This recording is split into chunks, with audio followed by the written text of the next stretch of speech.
All right, my lord. It's quite safe. Good evening. Good evening, sir. Yes, well, it's none of your business, Teddy. Oh, come off it, George. I know what's going on. The servants know what's going on. It's only a matter of time before Sir Rafe finds out. And he's got a very nasty temper. Well, at least my taste in women is normal. What do you mean by that? I don't go chasing around after servant girls. It always comes back to that, doesn't it? Just because I've made the odd mistake. 5. Put it down! Put it down! Lavender, if you don't open this door, I shall be forced to break it down. If you want my money, you must go downstairs and catch it like everyone else. Teddy, put your shoulder to the door. Don't be silly, it'll break. That's the whole idea. Not the door, my belly shoulder. Miss Penelope Barrington Blake. Oh, hello, Penelope. Sissy's over there. Oh, thanks. Sissy, darling. Penelope. Oh, you look divine.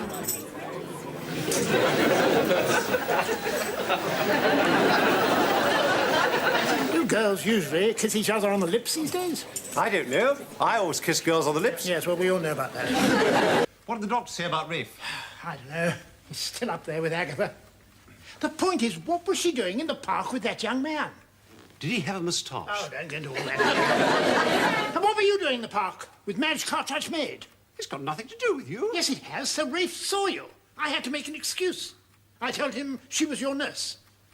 What do I need a ballet nurse for? I said you were balmy and kept falling over. Sissy's going to be so disappointed, Daddy. I don't suppose she'll even get a single vote. Oh, dear, we can't have that. It's too humiliating. She ought to have some votes. Then why don't you vote for her, Daddy? George can't. The only people who are not allowed to vote are convicts, lunatics, and members of the House of Lords. Come in. Excuse me, my lord. Yes, what is it, James? There's a person to see you regarding the vacant situation. Oh, is he from the agency? Yes, my lord. The Honourable Edward knows him well. Good God, Teddy. You haven't been creeping up any other attic stairs, have you? Certainly not. Mind your own business. Oh, girls, please. It's a bit worrying, old Lavy giving things away all the time. I wish you wouldn't call her Lavy. Anyhow, she gave my best overcoat to the gardener. What, that terrible check thing? Yes. Damn good job, too. I can't go through with it. I shall do myself in. You probably messed that up, too. Dickie asked me to marry him last night, and I accepted. Dickie Metcalf? He never asked me. He doesn't want to marry you, George. I think it's absolutely ridiculous. The ordinary British public love that sort of humour, and you can put it on the market. It's bad enough selling what we do sell without selling that. Does that mean you're turning me down? Teddy, you have no idea of business. And you're a pompous old fuddy-duddy. It doesn't have to be valuable. People will pay quite large sums for any old thing, just because it's for charity. I'm sure we can find something. Where are you holding this? Sir Rafe Shawcross has offered to lend us his house.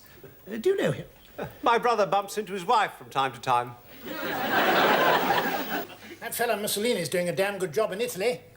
He's actually getting the trains to run on time. But he's a dreadful fascist, Daddy. The first thing he did when he came into power was throw all the homosexuals into prison. Sissy, please, not at the breakfast table.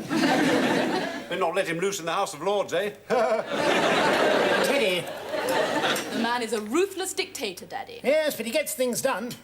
We could do with some of his medicine in our government. Oh, who do you want as a dictator? Ramsay MacDonald? I don't mean a socialist. Daddy would want a public school dictator. Someone from Eton. Well, at least he'd know which homosexuals to arrest. Teddy. Right, everybody, back on the shadowbang.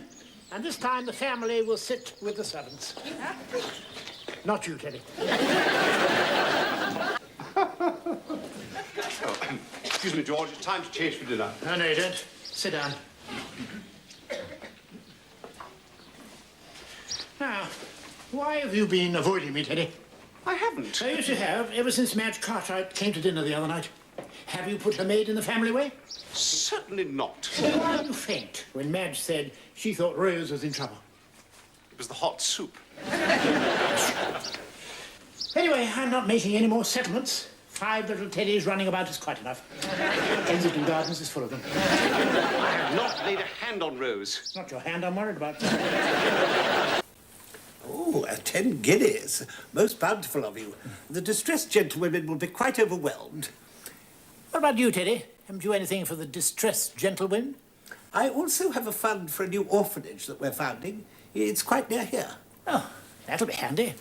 I'm sure Teddy will give something for that. Rat. Stokes has taken that cigarette box she gave me. It needed repairing. She's bound to ask where it is.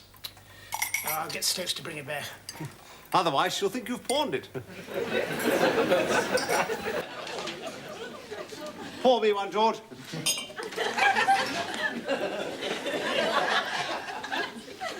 What on earth have you done to yourself? Perhaps the cap is too much. You look absurd. What do you mean? There was a man with a pick digging up the road. He was dressed exactly like this. So I made a list, gave it to my tailor, and he sent them round. For God's sake, take that awful red hanky off. Put it back on again. To what do you owe the pleasure of your company, Charles? Well, I must confess, I'm on the catch. My distressed gentlewomen are in trouble. Really? Well, don't look at me. Yes, well, we won't go into all that. If you had your way, you'd bring back bathing machines and cover up the legs on tables in case the boys went wild with lust. It's not that at all. Things are going too fast. It's time you put the brakes on and got back to decent values like chastity, modesty and integrity. Excuse me, your lordship. Lady Agatha is on the telephone. I'm coming right away. What were you saying about chastity, modesty, and integrity? Shut up, Teddy. It's me, your little Rose. I haven't seen her for weeks. I sneaked in round the back. Oh, Rose. Oh, Mr. Teddy, there are people watching. I don't care. Stop eating that girl, Teddy. God, what a mess. A brother who keeps getting servant girls into trouble, and a daughter who's a socialist. And a mistress who's a high-class tart. Even if it is the truth. Now, look here, Tiddles. You want something, don't you? You're always after something when you call me Tiddles. And I absolutely hate that name. Makes me sound like a cat. Yes, well, I do need a favour. You always used to call me Tiddles when we were boys, and you wanted to play with my Meccano. Tiddles, you say? Can I borrow your Meccano, Tiddles? Oh, shut up about Tiddles. You lost all the nuts and bolts. Now, look, Teddy, if anyone asks, I want you to say you and I spent last night together. You and I spent last night together? Doing what? Well, you could say you couldn't be left on your own because you'd had one of your funny turns. I do not have funny turns. Yes, you do. You get these sudden urges and go creeping up the back stairs and knocking on housemaids' doors. I always know what's going to happen. You go... Go. Yes, you do. You're doing it now. And then he asked if I was in touch with the ordinary man in the street. Well, let's face it, Daddy, you're not. I speak to the paper boy at the corner. He says Star, News or Standard, and he says Standard. Nonsense. We talk about the weather. Sometimes he says, "Court, parky out tonight, Governor." And you reply, Caw, it would freeze the whiskers off a brass monkey, and that's a fact. That's right. I see. Well, in that case, you've got the job. Provided your references are all right. This is from my last employer, my lord.